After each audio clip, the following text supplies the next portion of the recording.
为什么说前期的夜袭队是奥特史上最令人讨厌的防卫队？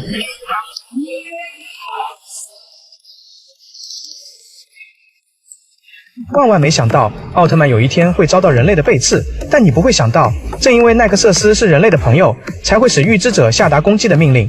自从奈克瑟斯出现之后，西条子和孤门便成为了夜袭队中两股极端的观点拥护者，并且在本集中各执一词，互不相让。在会议中，首先确立了银色巨人为奥特曼的代号。狮之开玩笑地说，孤门是命名之父，其实孤门自己也不知道为何在之前会下意识地说出奥特曼的名字。但当你了解后面的故事后，就会慢慢明白。在由石窟讲解梅塔领域的原理后，西条子和孤门的争论也就开始了。僕は見ました。戦闘による被害を最小限に食い止めるため、彼はビーストをその空間に引き込んだんです。ウルトラマンは人類の味方です。飛躍しすぎよ。奴は自分にとって有利な戦闘用空間に敵を誘い込んだだけ。それだけでしょうか？それだけよ。なら、何のために彼はビーストと戦うんです？危険を冒してまで。捕食のためかも。ビーストが人間を食らうのと同様にね。危険な目は今のうち排除すべきよ。僕は彼に助けられたんです。二度も。对于两人的争论，队长及时进行了制止。虽然奈克瑟斯救过孤门2次，但无条件拥护一个来历不明的巨人，的确有点感性极端。而西条子的观点则有点站不住脚，童年的创伤多多少少影响了判断。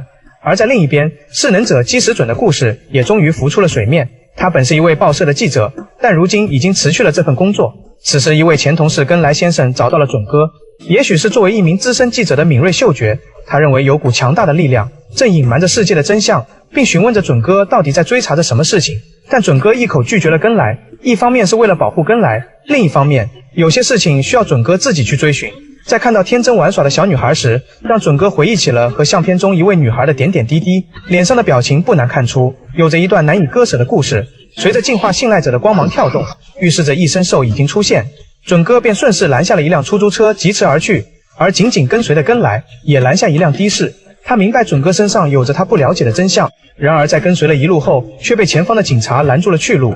司机被告知前方悬崖崩塌，车辆无法通行。眼见跟丢的根来十分质疑这番措辞，但也无奈只能先行离开。可就在此刻，一辆黑色商务车也来到了此地，车上人员正是上一集末尾的 TLT 工作人员。在出示证件之后，警察立刻放行，但同时也被车内的根来拍到了照片，这让根来越发觉得事件的非同一般。而这座山上的确遭到了异生兽的袭击，在准哥匆忙到达之时，看到了十分惊恐的一幕，已有10几辆车从异生兽的嘴中吐出，就像在嗑瓜子一样。异生兽甚至还打了个嗝，并且用指尖去剔牙。愤怒的基石准立刻拔出了进化信赖者变身。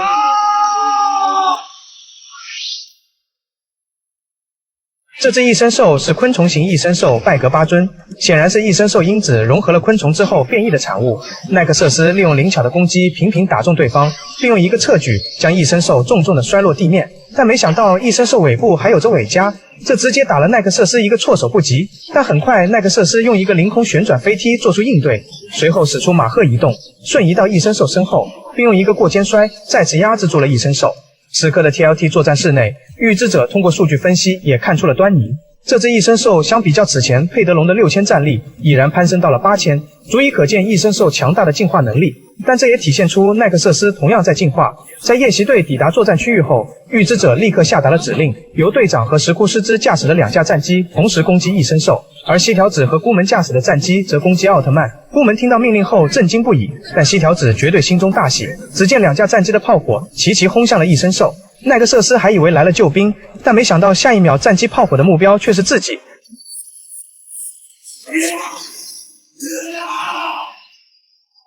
孤门见状之后，还想让西条子停止攻击，但这却是预知者的故意为之。だからだよ。吉良泽优本身拥有预知能力，几乎是以半上帝视角观察着战斗，那为何会下令攻击奈克瑟斯？必有自己的一套逻辑。然而西条子哪能放过如此大好的机会？在奈克瑟斯再次施展飞踢之际，战机的炮火紧随而至。此刻异生兽看准了奈克瑟斯立足未稳，一发尖刺直接刺进了奈克瑟斯的大腿。看到此番场景，孤门也是难受不已。奥迷们看到这一幕，肯定也是血压飙升。就在异生兽再次发起攻击之际，另外2架战机的炮火打断了异生兽的攻击，这也足以可见夜袭队在平衡双方的战斗。但此刻异生兽直接张开了翅膀，飞离了此地，夜袭队也立刻前往追击，但西条子孤门驾驶的战机目标依然是奈克瑟斯。